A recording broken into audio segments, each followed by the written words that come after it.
bagaimana akan berbicara penguatan demokrasi sementara lahirnya Gibran ini dari proses yang kurang elok begitu. Ini akan sulit sekali dijelaskan ke publik. Bagaimana meyakinkan publik begitu? Gimana nih, Kais? Ya, Ismail? jadi begini ya, proses demokrasi lahirnya Mas Gibran sebagai cawapres ya. Waktu itu kan yang dipersoalkan bagaimana putusan MK nomor 90 kalau tidak salah ya. Saya kira kan sebagai sebuah negara demokrasi ya, demokrasi dari rakyat oleh rakyat untuk rakyat. Itu yang perlu yang digarisbawahi. Pada saat itu yang mengajukan gugatan ke Mahkamah Konstitusi adalah salah satu mahasiswa kalau tidak salah. Sementara dari beberapa yang mengajukan itu kan ditolak ya. Setiap proses demokrasi harus kita hargai, kan begitu? Harus kita hargai.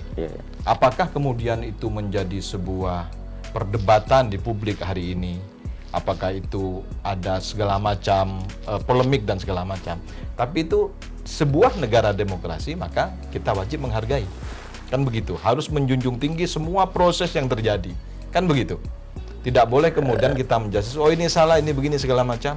Tidak boleh, karena prosedurnya harus dilakukan seperti itu, sah secara hukum. Jadi tidak salah, misalnya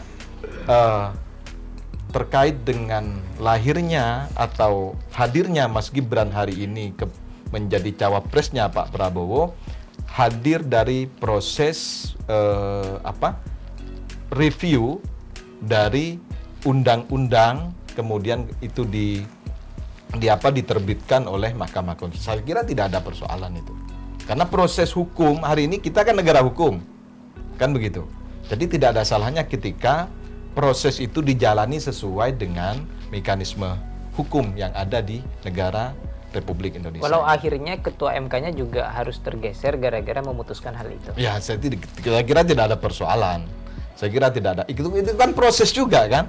Proses hukum yang terjadi di Mahkamah Konstitusi. Tetapi itu kan kemudian tidak memutuskan apa yang telah dihasilkan oleh keputusan Mahkamah Konstitusi begitu. Berarti sah-sah saja. Sah secara hukum. Dan tidak akan menjadi beban untuk perdebatan. Saya kira tidak ada beban karena ini kita akan melihat hukum secara formil kan begitu ya.